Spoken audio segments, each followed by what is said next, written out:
Hey there, Ben Mankiewicz with you. Glad you're watching TCM, where we're wrapping up our May Spotlight series, The Defining Frontier of the American Character in Westerns.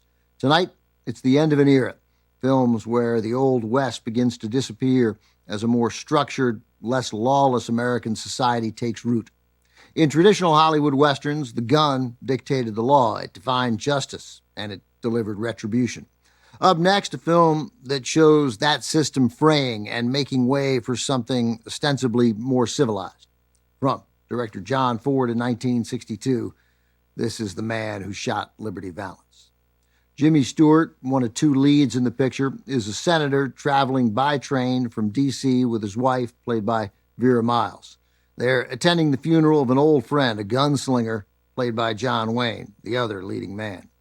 We hear a story from Stewart told in flashback where we learn about Stewart and Wayne and their experience with a sociopathic outlaw. That's Liberty Valance. He's menacingly played by Lee Marvin, who was listed below the title but is really the film's third lead. John Ford, who directed The Man Who Shot Liberty Valance, worked with John Wayne more than any other leading man, and many of Ford's best films have Wayne at the top of the call sheet. This film, Stagecoach, They Were Expendable, She Wore a Yellow Ribbon, The Quiet Man, The Searchers.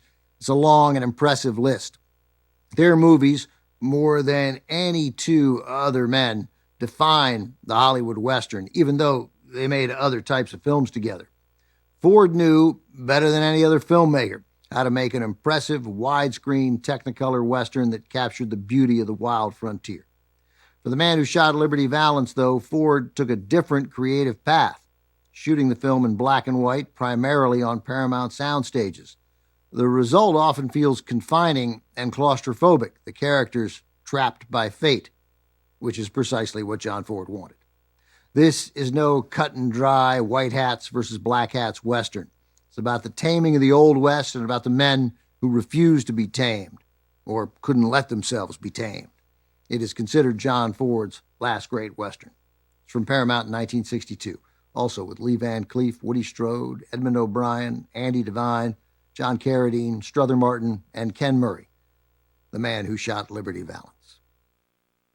Of all the memorable moments in The Man Who Shot Liberty Valance, there's one line of dialogue that continues to resonate today. The newspaper editor, played by Carlton Young, says to Jimmy Stewart, "When the legend becomes fact, print the legend."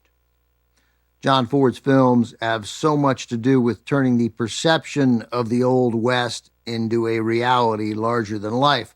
But what's really interesting about The Man Who Shot Liberty Valance is Ford's unwillingness to let us bask in the legend. He refuses to romanticize it.